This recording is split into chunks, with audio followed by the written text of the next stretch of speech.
Hi friends, ఈరోజు మీకొక నిజమైన భయానక అనుభవం చెప్పబోతున్నాను. ఇది 2015లో రాజస్థాన్లోని బికానేర్ సమీపంలోని ఒక చిన్న గ్రామంలో జరిగిన సంఘటన. ఈ కథ చెప్పిన వ్యక్తి పేరు భవానీ భాయ్. ఇప్పుడాయన 28, 29 ఏళ్లు ఉంటాయి, కాని ఆ సమయంలో కేవలం 19 ఏళ్లే. ఆ రోజునుంచి ఈ రోజు వరకు కూడా ఈ గుర్తురాగానే ఆయనకి శరీరమంతా జలధరిస్తుందట. భవానీభాయ్ ఒక బ్రాహ్మణ కుటుంబం నుంచి వచ్చినవాడు. ఆయనకి 5 దగ్గరి స్నేహితులున్నారు. సంజయ్, దిలీప్, హరి, భాను, వాసు. 2 రాజపుత్రులు. వీళ్లంతా ఒకే వయస్సు, ఒకే గ్రామం, ఒకే పాఠశాల. హయ్యర్ స్టడీస్ కోసం అందరూ వేరువేరు నగరాలకి వెళ్ళిపోయారు. కాని దీపావళికి గ్రామానికి తిరిగి వచ్చేవారు.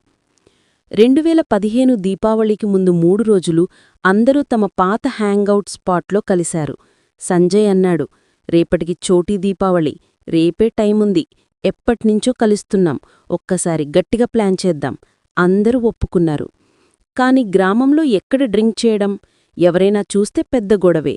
సంజయ్ తన స్నేహితుడైన మంగలి కొడుకుని ఫోన్ చేసి ఒక సీక్రెట్ ప్లేస్ అడిగాడు. వాడు చెప్పాడు, గ్రామం బయట ఒక ఫారం, ఆ ఫారం వెనక ఒక చిన్న బిద్దగుండు, బొంగరం వలే ఉండే బ్యాంబూ సర్కిల్. సాయంత్రం 4 తర్వాత అక్కడ కాలు పెట్టేవాడే ఉండడు.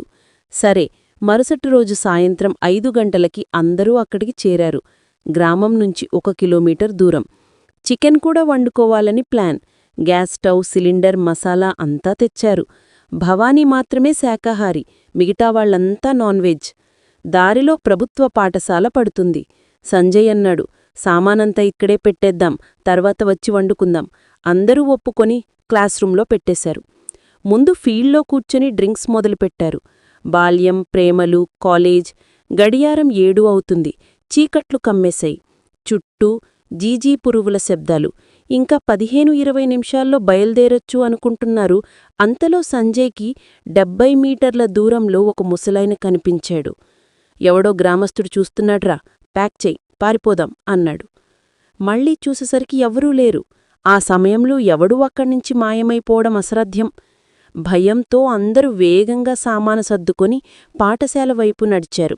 పాఠశాల లేఅవుట్ గుర్తుంచుకోండి, లేకపోతే ఏమీ అర్థం కాదు. 2 గేట్లు, ఒకటి మెయిన్ రోడ్డుకి, 2 గ్రామం వైపు. మెయిన్ గేట్ లోపల పెద్ద మైదానం, కుడివైపు టాయిలెట్స్, ఎడమవైపు 7-8 అడుగుల ఎత్తైన వాటర్ ట్యాంక్. మైదానం తర్వాత 2 వైపులా క్లాస్ రూమ్స్ లైన్, మధ్యలో ఓపెన్ కోర్ట్యార్డ్. ఎడమవైపు గ్యాలరీ మూలన 2 గదులు, ఒకటి కాలిపోయిన గది, పక్కనే మరొక గది, దాని పక్కనే పెద్ద పీపల్ చెట్టు.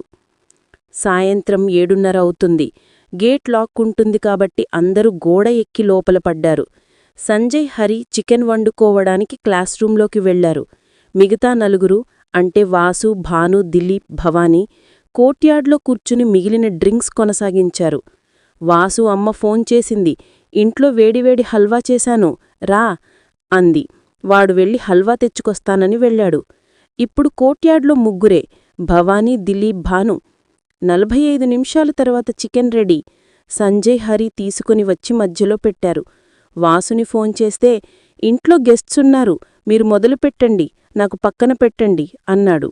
భాను కూడా ఆకల్లేదని భవానీ తెచ్చిన రొట్టె కూరే తిన్నాడు. సంజయ్, హరి, దిలీప్ 3 మధ్యలో సర్కిల్లో కూర్చొని చికెన్ తినడం మొదలుపెట్టారు. భవానీ, భాను పక్కన మొబైల్స్ చూస్తున్నారు. చుట్టూ దీపావళి ముందు పిల్లలు పటాస్ కాలుస్తున్నారు. ఆ కాంతి ఎప్పుడో ఒక్కసారి ఆ 2 వెనక గదులపై పడుతుంది. కాలిపోయిన గది, చికెన్ వండిన గది.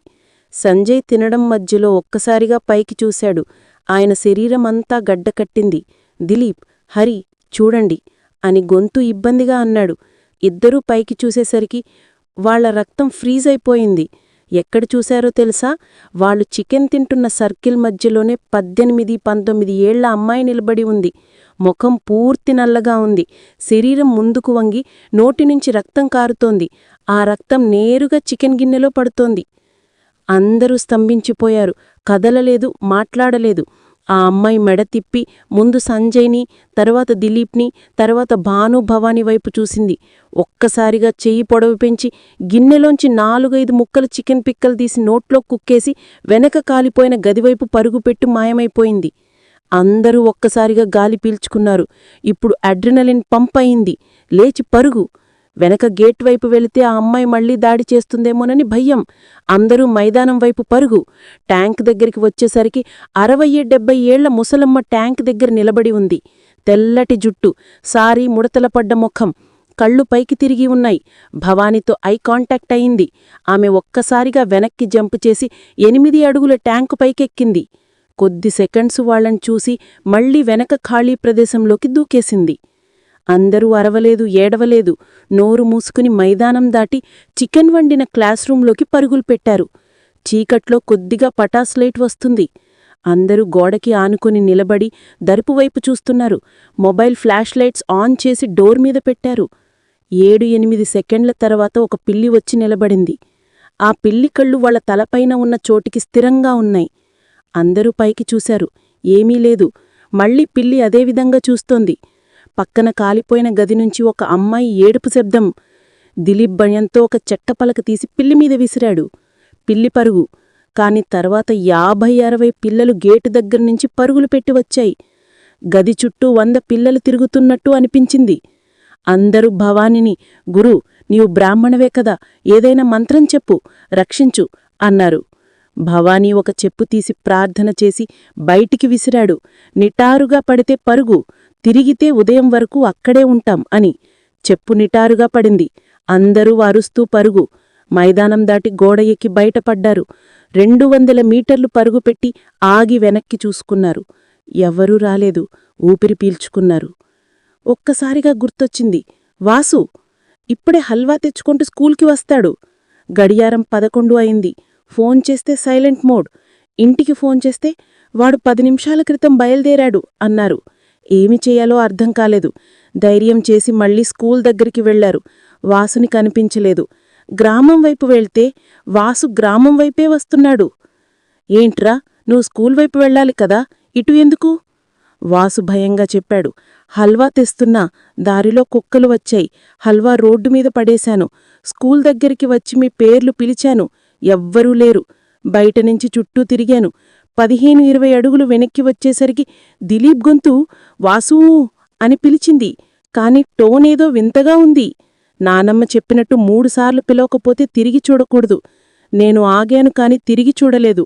మళ్లీ పిలవలేదు కాబట్టి గ్రామం వైపు పరుగు పెట్టాను.